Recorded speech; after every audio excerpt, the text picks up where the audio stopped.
Hello my dear students, आज हम very most important topic पढ़ने वाले हैं VACPR theory, valence shell electron pair repulsion theory which was proposed by Sidgwick and Powell, जिसे कहा जाता है संयोजकता कोश इलेक्ट्रॉन युग्म प्रतिकर्षण सिद्धांत। इस थ्योरी के नाम से ही इसका मीनिंग समझ में आ जाता है। वैलेंस शेल यानी last shell of an central atom, किसी सेंट्रल एटम के लास्ट शेल में जो इलेक्ट्रॉन पेयर होते हैं वो आपस में क्या करते हैं, रिपल्शन करते हैं, प्रतिकर्षण करते हैं। अब वो इलेक्ट्रॉन पेयर कौन कौन से होते हैं वो हम इस थ्योरी में देखेंगे। तो आइए चलते हैं, शुरू करते हैं इस थ्योरी को। सबसे पहला पॉइंट है इसका बॉन्ड पेयर ऑफ इलेक्ट्रॉन्स। तो सबसे पहला पॉइंट है इस थ्योरी का, यदि किसी मॉलिक्यूल में सेंट्रल एटम के पास केवल बॉन्ड पेयर ऑफ इलेक्ट्रॉन्स होते हैं तो उस मॉलिक्यूल की ज्योमेट्री सामान्य होती है, रेगुलर होती है और उसका बॉन्ड एंगल भी रेगुलर होता है। आइए देखते हैं हम इसका एक एग्जाम्पल। हम यहाँ लेते हैं एग्जाम्पल CH4 मेथेन मॉलिक्यूल का। कार्बन का electronic configuration 1s2 2s2 2p2 है। इसके 2s2 में एक इलेक्ट्रॉन पेयर है और 2p2 में 2 अनपेयर्ड इलेक्ट्रॉन है। यहाँ पर हम इसको एक्साइटेड स्टेट में ले जाएंगे तो इसका 2s का एक इलेक्ट्रॉन जंप करके कहाँ चला जाएगा, 2pz में। इसको बोलते हैं कार्बन की excited state. Carbon excited state में आने के बाद कार्बन का एक s कक्षक और p के 3 कक्षक आपस में मिक्स होकर sp3 संकरित कक्षक बनाते हैं, यानी यहाँ पर 4 sp3 हाइब्रिडाइज्ड ऑर्बिटल बनते हैं। ये चारों sp3 hybridised orbital methane molecule में हाइड्रोजन के 1s1 कक्षक से यानी 1s1 ऑर्बिटल से ओवरलैपिंग करेंगे और इस तरह से यहाँ पर ये सभी अनपेयर्ड ऑर्बिटल्स पेयर्ड ऑर्बिटल्स में कन्वर्ट हो जाएंगे। इस तरह से यहाँ पर 4 बॉन्ड पेयर बनेंगे। यानी अकॉर्डिंग टू दिस थ्योरी, यदि किसी मॉलिक्यूल में लोन पेयर नहीं होता है और केवल बॉन्ड पेयर ही बॉन्ड पेयर होते हैं तो वहाँ पर बॉन्ड पेयर रिपल्शन होता है जो कि मिनिमम होता है। और बॉन्ड पेयर रिपल्शन होने से मॉलिक्यूल की ज्योमेट्री पर कोई फ़र्क पड़ता नहीं है। यानी जब sp3 हाइब्रिडाइजेशन होगा तो मॉलिक्यूल की ज्योमेट्री सममित होगी, यानी रेगुलर होगी, टेट्राहेड्रल होगी। यानी यहाँ पर शेप के अंदर कोई डिस्टोर्शन नहीं होगा, इसके शेप में कोई विकृति नहीं आएगी। ये मीथेन के चारों बॉन्ड पेयर मीथेन मॉलिक्यूल की ज्योमेट्री में इस तरह से अपने आप को अरेंज करते हैं कि इनके बीच की दूरी मैक्सिमम हो। जब दूरी मैक्सिमम होगी तो इनके बीच होने वाला रिपल्शन मिनिमम होगा और मॉलिक्यूल की स्टेबिलिटी ज़्यादा से ज़्यादा होगी। That is minimum repulsion maximum stability. इसलिए ये चारों बॉन्ड पेयर, चारों हाइड्रोजन अपने आप को इस तरह से अरेंज करते हैं कि इनके बीच की ज्योमेट्री क्या बनती है, चतुष्फलकीय बनती है, टेट्राहेड्रल बनती है।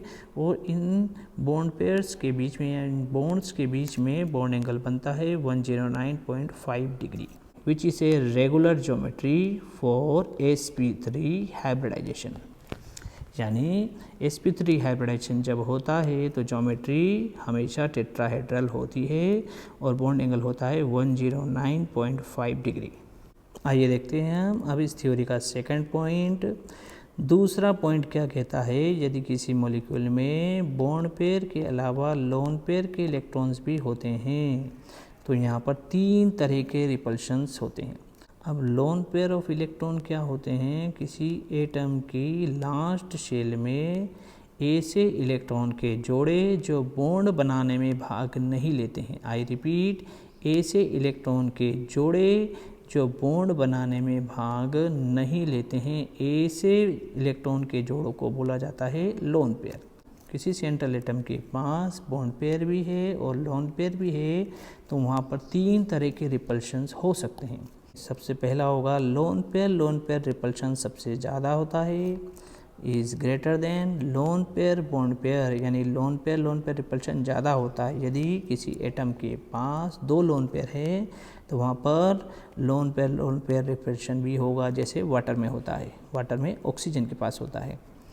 अब यदि लोन पेयर है और एक बॉन्ड पेयर है तो वहाँ पर lone pair bond pair repulsion भी होता है, जैसे NH3 में होता है।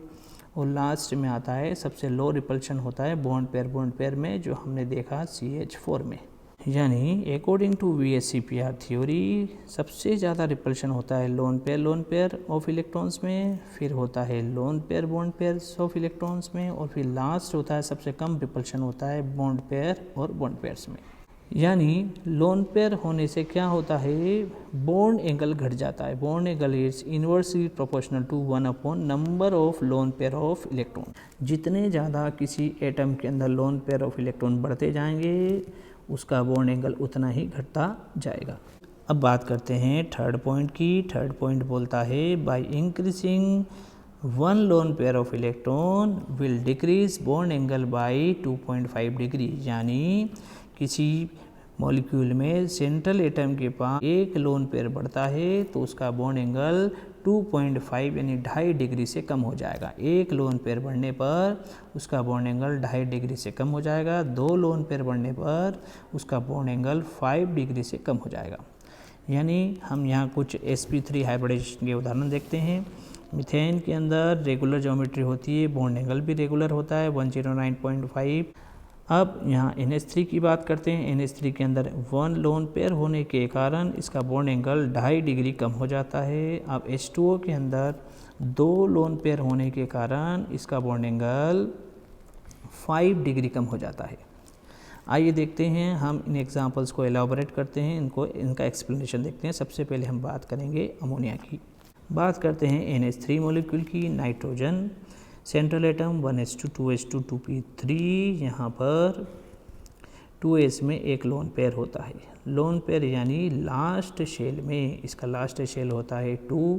लास्ट शेल में ऐसा इलेक्ट्रॉन का जोड़ा जो बॉन्ड बनाने के काम में नहीं आता है उसे हम बोलते हैं लोन पेयर।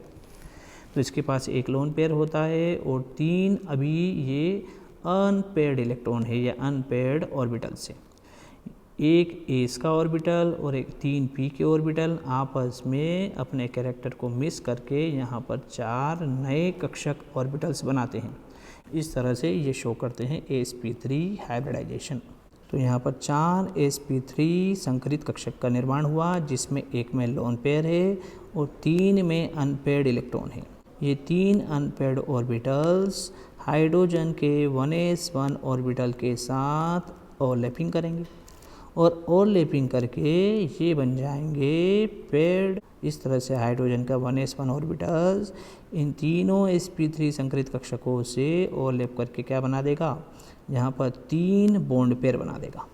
तो अब यहाँ पर हो गया लोन पेयर हो गए और 3 बॉन्ड पेयर हो गए। यानी यहाँ 2 तरह का रिपल्शन होता है, बॉन्ड पेयर और बॉन्ड पेयर और लोन पेयर और बॉन्ड पेयर। यानी यहाँ पर बॉन्ड पेयर और एक होता है लोन पेयर बॉन्ड पेयर। तो आइए देखते हैं इसकी ज्योमेट्री। यहाँ पर नाइट्रोजन 3 हाइड्रोजन के 1s ऑर्बिटल से ओवरलैपिंग करके 3 सिग्मा बॉन्ड बनाता है और एक लोन पेयर कहाँ चला जाता है, सबसे ऊपर चला जाता है। इस तरह से इसकी जो आकृति होती है, ज्योमेट्री होती है, वो पिरामिडल होती है, पिरामिडल शेप होता है। और इनके बीच का, इन बॉन्ड्स के या बॉन्ड पेयर्स के बीच का बॉन्ड एंगल होता है 107 डिग्री। जो रेगुलर ज्योमेट्री होती है वो चतुष्फल की होती है, टेट्राहेड्रल होती है sp3 हाइब्रिडाइजेशन होने के कारण। लेकिन यहाँ ये ज्योमेट्री संकुचित हो जाती है, कॉन्ट्रैक्ट हो जाती है, जिससे इसकी ज्योमेट्री टेट्राहेड्रल न होकर पिरामिडल रह जाती है और बॉन्ड एंगल 109.5 डिग्री न रहकर इसका बॉन्ड एंगल हो जाता है 107 डिग्री। यानी एक लोन पेयर बढ़ने के कारण इसका बॉन्ड एंगल 2.5 डिग्री से कम हो जाता है। अब समझते हैं हम यहाँ इसके स्ट्रक्चर को। यहाँ पर लोन पेयर, सबसे ज़्यादा रिपल्शन यहाँ लोन पेयर और बॉन्ड पेयर के बीच में होता है। तो ये रहे बॉन्ड पेयर ऑफ इलेक्ट्रॉन और ये रहा लोन पेयर ऑफ इलेक्ट्रॉन। ये लोन पेयर है। लोन पेयर और बॉन्ड पेयर में प्रतिकर्षण सबसे ज़्यादा होने के कारण इनके बीच की दूरी सबसे ज़्यादा होती है। बॉन्ड पेयर्स और लोन पेयर्स, इनके बीच की दूरी सबसे ज़्यादा बनाई है। लेकिन बॉन्ड पेयर और बॉन्ड पेयर में रिपल्शन कम होता है, ये बॉन्ड पेयर्स हैं, तो इनके बीच की दूरी हमने बहुत कम बनाई है, क्योंकि बॉन्ड पेयर और बॉन्ड पेयर्स के बीच में प्रतिकर्षण बहुत कम होता है, न्यूनतम होता है, और इनके बीच की दूरी हमने ज़्यादा बनाई है, क्योंकि इनके बीच में होने वाला रिपल्शन मैक्सिमम होता है। इस तरह से यह लोन पेयर ऊपर जाके बैठ जाता है और अपने नज़दीक वाले बॉन्ड पेयर को धक्का देता है, इधर से धक्का देकर इन दोनों बॉन्ड को दबा देता है। दबाने के कारण इसकी जो ज्योमेट्री होती है वह चतुष्फलकी से घटकर कॉन्ट्रैक्ट हो जाती है, और कॉन्ट्रैक्ट होने के कारण इसकी ज्योमेट्री हो जाती है पिरामिडल। एक बॉन्ड पेयर को इधर से दबाएगा, एक बॉन्ड पेयर को इधर से दबाएगा, इस तरह से दोनों बॉन्ड पेयर को दबाकर इसकी ज्योमेट्री को कॉन्ट्रैक्ट करके पिरामिडल बना देता है, इसकी ज्योमेट्री को चतुष्फलकी से पिरामिडल बना देता है। और बॉन्ड एंगल को भी कॉन्ट्रैक्ट करके 109.5 डिग्री से 107 डिग्री कर देता है। आइए देखते हैं एक और एग्जाम्पल H2O मॉलिक्यूल का। यहाँ पर भी इरेगुलर ज्योमेट्री पाई जाती है। H2O के अंदर सेंट्रल एटम होता है ऑक्सीजन 1s2 2s2 2p3। यहाँ पर लास्ट शेल में देखें तो यहाँ पर लास्ट शेल यानी 2 में 2 लोन पेयर होते हैं और 2 अनपेयर्ड ऑर्बिटल है जो आगे जाके बॉन्ड पेयर बनाएंगे, यानी यहाँ 2 लोन पेयर हैं और 2 बॉन्ड पेयर होने जा रहे हैं, यानी यहाँ पर लोन पेयर प्रतिकर्षण भी होगा, और लोन पेयर बॉन्ड पेयर होने के साथ लोन पेयर बॉन्ड पेयर भी होगा और बॉन्ड पेयर भी होगा। यानी VSEPR थ्योरी के अकॉर्डिंग जितने भी प्रतिकर्षण या रिपल्शन होते हैं वो सब यहाँ पर होते हैं जल के अंदर, वाटर के अंदर। Lone pair repulsion, lone pair bond pair और बॉन्ड पेयर, क्योंकि वाटर के अंदर 2 लोन पेयर होते हैं, यानी लोन पेयर प्रतिकर्षण, फिर लोन पेयर होता है और बॉन्ड पेयर होता है, यानी लोन पेयर बॉन्ड पेयर प्रतिकर्षण, फिर यहाँ पर बॉन्ड पेयर प्रतिकर्षण भी होता है। इस तरह से यहाँ पर ये भी sp3 हाइब्रिडाइजेशन करेगा, इसका एक s ऑर्बिटल और p के 3 ऑर्बिटल आपस में अपने कैरेक्टर मिक्स करके 4 नए sp3 हाइब्रिडाइज्ड ऑर्बिटल बनाता है, जिसमें 2 यहाँ पर लोन पेयर ऑफ इलेक्ट्रॉन से भरे होते हैं और 2 यहाँ पर 2 sp3 संकरित कक्षक हाइड्रोजन के 1s1 कक्षक से अतिव्यापन करके और लैपिंग करके 2 बॉन्ड पेयर कक्षक बनाते हैं। यानी अब यहाँ पर 2 लोन पेयर हो गए, 2 बॉन्ड पेयर हो गए, यानी यहाँ पर लोन पेयर प्रतिकर्षण होता है, फिर यहाँ पर होता है लोन पेयर बॉन्ड पेयर प्रतिकर्षण होगा, फिर यहाँ पर बॉन्ड पेयर और बॉन्ड पेयर प्रतिकर्षण भी होगा। यानी VSEPR थ्योरी के अंदर बताए हुए सभी रिपल्शन या प्रतिकर्षण यहाँ पर होते हैं, सबसे ज़्यादा प्रतिकर्षण यहाँ पर होते हैं। आइए देखते हैं हम इस वाटर मॉलिक्यूल की ज्योमेट्री। यहाँ पर 2 लोन पेयर होने के कारण ये दोनों लोन पेयर इधर से इस बॉन्ड पेयर को धक्का देंगे, इस तरह से इन दोनों लोन पेयर के बीच में सबसे ज़्यादा प्रतिकर्षण होने के कारण इनके बीच की दूरी मैक्सिमम बनेगी। फिर ये लोन पेयर इस बॉन्ड पेयर को इधर से धक्का देगा, ये लोन पेयर इस बॉन्ड पेयर को इधर से धक्का देगा, तो ये दोनों बॉन्ड पेयर बहुत ज़्यादा संकुचित हो जाएंगे और इसकी जो शेप है, इसकी जो ज्योमेट्री है वाटर की, वो रह जाएगी V शेप या एंगुलर शेप। अब दोनों बॉन्ड के सिकुड़ने से इसकी बॉन्ड एंगल भी 109.5 डिग्री से घटकर इसका बॉन्ड एंगल 104.5 डिग्री रह जाएगा। यानी यहाँ पर sp3 हाइब्रिडाइजेशन होता है, तो यहाँ पे ज्योमेट्री होना थी टेट्राहेड्रल और बॉन्ड एंगल होना था 109.5 डिग्री होना था, लेकिन यहाँ पर 2 लोन पेयर होने के कारण ज्योमेट्री डिस्टर्ब हो जाती है, डिस्टॉर्टेड हो जाती है, यानी इसका शेप विकृत हो जाता है और इसकी ज्योमेट्री घटकर संकुचित होकर V शेप्ड रह जाती है और बॉन्ड एंगल भी संकुचित होकर 104.5 डिग्री ही रह जाता है।